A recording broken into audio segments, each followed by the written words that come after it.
नमस्कार, मेरा नाम यशवंत है और मैं पिछले 30 सालों से पत्रकारिता में हूँ।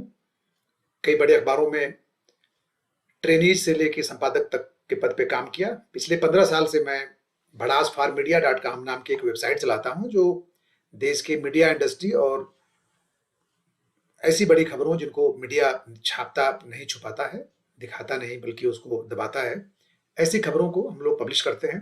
जाहिर सी बात है कि ये बड़ा आसान काम नहीं है और 15 सालों में भड़ास फॉर मीडिया के आगे बहुत सारी चुनौतियां आई, हम लोगों के आगे बहुत सारी चुनौतियां आई।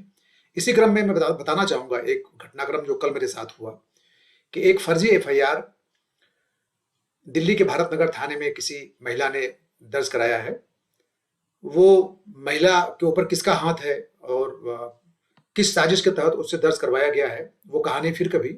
फिलहाल हम लोग फैक्ट पे आते हैं कि वो जो फर्जी एफआईआर है उसमें जांच के लिए मुझे पुलिस ने बुलाया। पुलिस ने मुझे एफआईआर नहीं दी, मेरे लिखित रूप से मांगने के बावजूद भी दो बार मैंने मांगा कि भाई मुझे बता दो कि एफआईआर दे दो ताकि पता तो चले कि क्या अपराध है, क्या मेरे पे आरोप लगा है। लेकिन उन लोगों ने मुझे एफआईआर की कॉपी नहीं दी। एफआईआर की कॉपी दिल्ली पुलिस की वेबसाइट पे भी अपलोड नहीं किया। मैंने किसी तरह अपने सोर्सेज से एफआईआर की फोटो खिंचवा के मंगवाया था। उसके जरिए मैं जान पाया कि क्या एग्जैक्टली एफआईआर में कुछ कहा गया है, आरोप लगाया गया है। मैं जब वहां पहुंचा तो वहां पे एसीपी संजीव कुमार और एक इंस्पेक्टर सूरजपाल थे, साथ में एक सज्जन और थे, शायद वहां के एसएचओ रहे होंगे या जो भी होंगे, वो भी पुलिस अधिकारी में जानता नहीं उनको, तो मैं इन दो को ही जानता हूँ। सूरजपाल ने अपने नाम की प्लेट बांध रखी थी और संजीव कुमार सामने बैठे हुए थे। बाद में मैंने उनका फोटो देखा, उनकी प्रोफाइल पिक से, तो जो है वही थे। उनकी उपस्थिति में मेरे साथ जो मिसबिहेव किया लोगों ने, जो है झापड़ मार देंगे, तुम्हें रात भर थाने में बिठाएंगे, खड़े हो जा, बाहर जा खड़े हो जा, चल अंदर आके बैठ जा।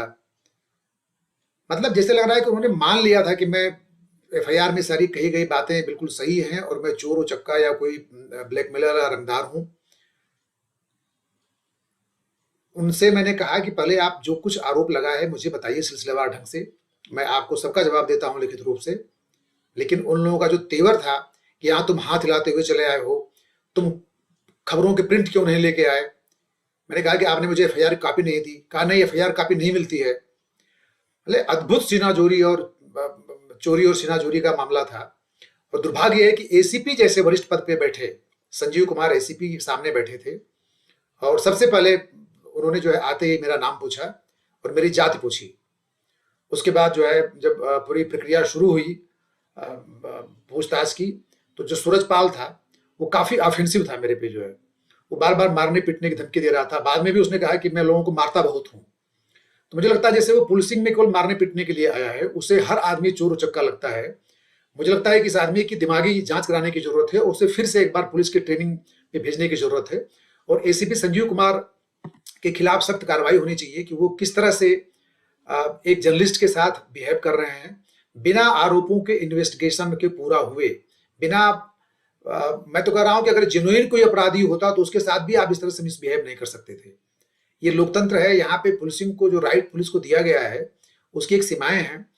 और यहाँ पे हम लोग कलम के जरिए लगातार अपने पूरे जीवन और करियर में पीड़ितों को न्याय दिलाते रहे हैं, पुलिस से उत्पीड़ित हुए लोगों को, सिस्टम से सताए हुए लोगों को, और आज मुझे खुद ये सब झेलना पड़ रहा है।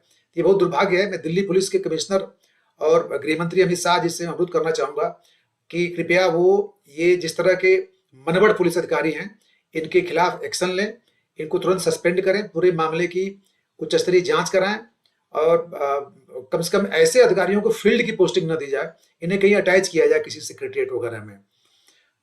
मैं चाहूंगा कि आप मेरी इस वीडियो को, मेरी इस बात को आगे पहुंचाएं और जो कुछ मेरे साथ हुआ है उसे ज्यादा से ज्यादा लोगों तक पहुंचाएं ताकि मेरी आवाज पहुंच सके। और आज के दौर में जबकि सोशल मीडिया इतना प्रभावशाली है, डिजिटल माध्यम इतने प्रभावशाली हैं कि किसी के साथ हुई घटना को कोई दबा नहीं सकता है और कोई सिस्टम चाहे जितना भी ताकतवर हो वो झुकने पे, घुटने पे आ जाता है अगर इस सोशल मीडिया चाह ले तो आज हम लोगों की वाकई टेस्ट भी है कि मैं चाहूंगा कि इस पूरे प्रकरण को जो मेरे साथ हुआ है आप इसको शेयर करें, साझा करें, लिखें, फॉरवर्ड करें, आगे बढ़ाएं। मैं आपका आभारी रहूंगा निश्चित रूप से। धन्यवाद।